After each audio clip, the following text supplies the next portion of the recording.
Assalamualaikum warahmatullahi wabarakatuh. Bagaimana kabarnya anak-anak hari ini? Budi harap kalian semua dalam keadaan sehat walafiat, supaya kalian dapat mengikuti pembelajaran hari ini dengan baik. Di sini Budi akan menjelaskan Pancasila sebagai satu kesatuan yang utuh. Kalian pasti masih ingat Pancasila itu terdiri dari 5 sila Pancasila. Tetapi sila-sila dalam Pancasila ini termasuk sila yang mutlak dan utuh. Sila-sila dalam Pancasila mempunyai hubungan antara sila 1, sila 2, sila 3, sila 4, dan sila kelima. Masing-masing sila mempunyai nilai-nilai sendiri, tetapi hubungan antar sila merupakan hubungan yang saling berkaitan dan utuh. Setiap sila Pancasila tidak dapat dirubah maupun ditambah. Maka dari itu, Pancasila tidak dapat dirubah menjadi Trisila maupun Ekasila. Sampai sini apakah kalian paham? Nah, dari penjelasan Budaya akan memberikan contoh dari sikap-sikap sila yang saling berkaitan.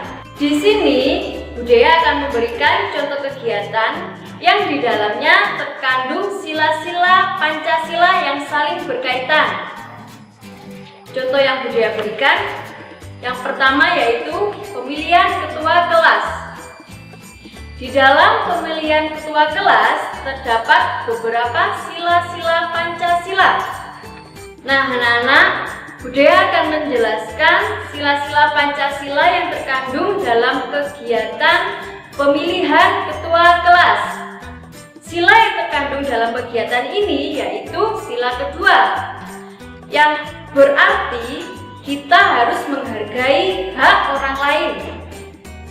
Sila yang ketiga juga berarti kita harus menjaga kerukunan, meskipun pilihan kita berbeda dengan teman yang lainnya. Sila yang terkandung selanjutnya yaitu sila keempat.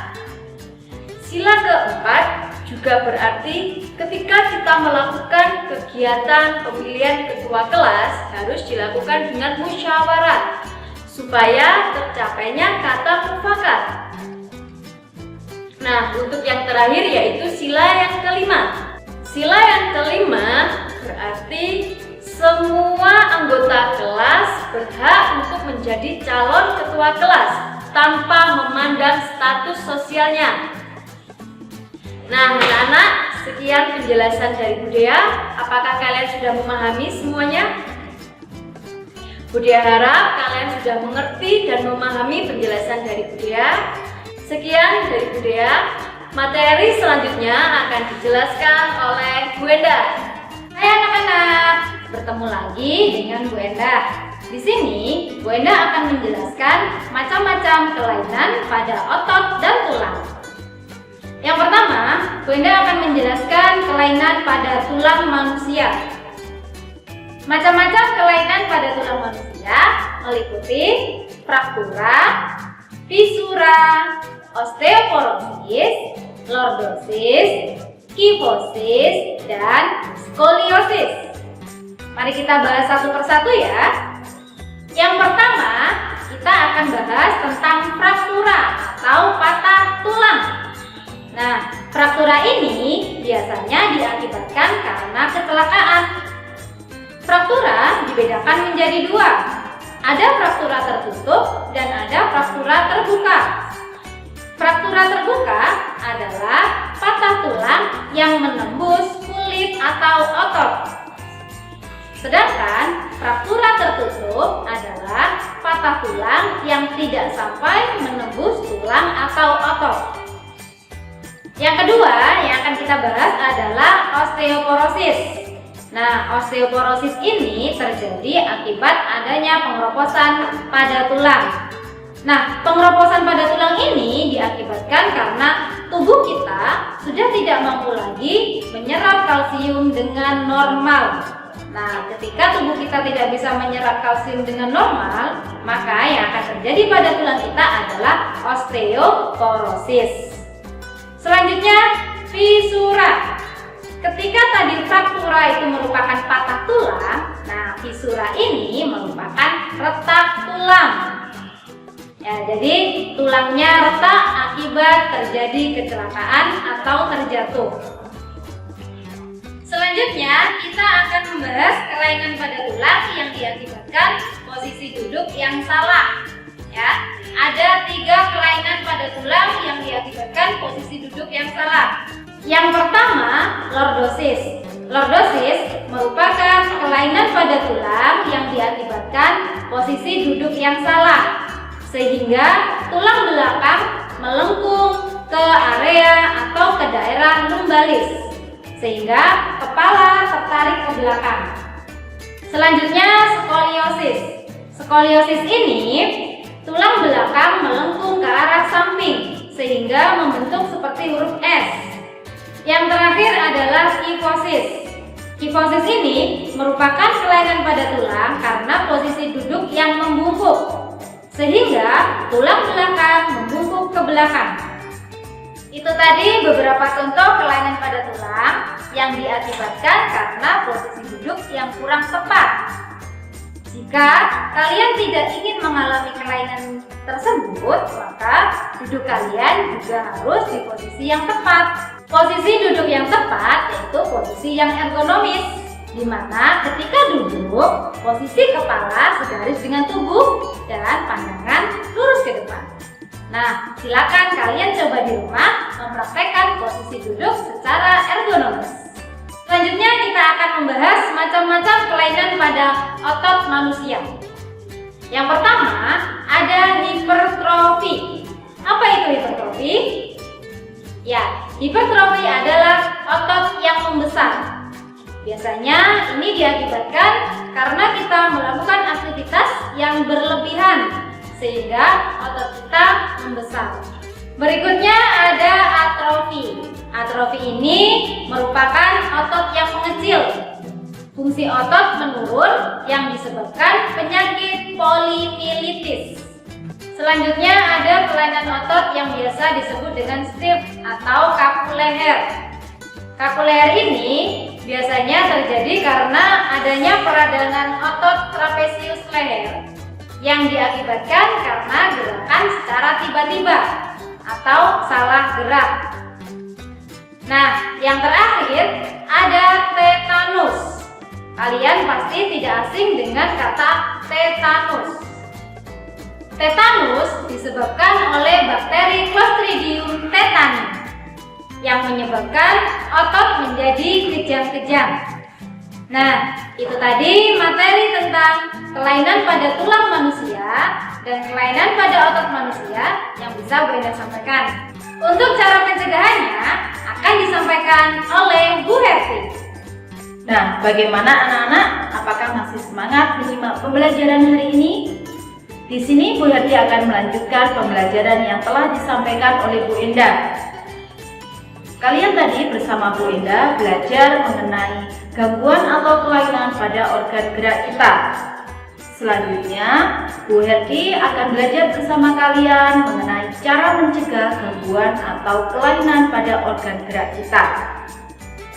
Sebelum kita masuk materi pencegahan gangguan atau kelainan, kita akan berbicara mengenai salah satu penyakit yang seringkali menyerang otot kita, yaitu penyakit salah bantal. Anak-anak, apakah kalian pernah merasakan ketika bangun tidur, leher kita terasa sakit dan tidak bisa digerakkan, sehingga kita hanya bisa menoleh ke kanan saja atau ke kiri saja? Nah, sakit leher seperti ini biasanya diistilahkan dengan leher tengek atau nyeri leher. Sebenarnya, penyakit seperti ini disebut penyakit tortikolis, yaitu penyakit di mana posisi dagu kita tidak sejajar dengan tulang dada paling atas dan depan, sehingga leher terasa kaku dan sulit untuk digerakkan. Dagu kita juga hanya bisa digerakkan ke kanan dan ke kiri saja. Anak-anak, kira-kira apa ya yang menyebabkan penyakit salah bantal ini? Salah bantal atau tortikolis ini bisa menyerang siapa saja. Bisa dialami oleh anak-anak, orang dewasa maupun orang tua. Penyebabnya yaitu yang pertama, posisi tidur yang salah. Yang kedua, yaitu karena bantal yang kita pakai terlalu tinggi dan terlalu kaku, sehingga pundak kita terasa pegal dan kaku ketika kita bangun tidur. Selain itu, penyakit tortikolis ini juga disebabkan karena cedera pada otot leher dan tulang rawan, sendi, serta reumatis otot leher. Dan juga penyakit salah bantal ini bisa disebabkan karena aktivitas yang kita lakukan secara terus-menerus dalam waktu yang lama, salah posisi duduk, serta stres atau dalam keadaan cemas. Oleh karena itu, mari kita berhati-hati ketika melakukan gerakan yang memanfaatkan kerja otot dan tulang kita. Bagaimana ya kalau kita sudah terkena penyakit salah bantal ini? Yang harus kita lakukan yaitu segera mengobatinya dengan cara dipijat. Tetapi dalam memijat ini kita harus berhati-hati supaya tidak terjadi permasalahan lainnya, misalnya salah urat. Nah, anak-anak, selain dipijat ini, kita juga bisa menggunakan obat-obatan khusus otot kita, baik obat-obat secara alami maupun obat-obat kimia. Selain itu, kita juga bisa melakukan perawatan sendiri di rumah, misalnya mengompres, kemudian mandi pakai air hangat dan menggunakan koyo hangat. Itu tadi penyakit salah bantal, penyebab dan cara mengobatinya. Sekarang, bagaimana ya cara kita supaya terhindar dari penyakit salah bantal atau tortikolis ini? Yang pertama, yaitu ketika kita tidur harus dalam posisi yang nyaman. Yang kedua, jangan menggunakan bantal yang terlalu tinggi dan terlalu keras. Yang ketiga, ketika kita tidur, jangan menggunakan kipas angin yang langsung menghadap ke tubuh kita. Yang keempat, ketika tidur, jangan hanya dalam satu posisi saja, tetapi kita bisa dalam posisi terlentang dan miring. Dan yang terakhir, jangan tidur di atas kasur yang keras. Itu tadi mengenai cara mencegah penyakit salah bantal. Selanjutnya, kita belajar mengenai cara mencegah penyakit atau gangguan yang terjadi pada organ gerak kita, baik tulang maupun otot.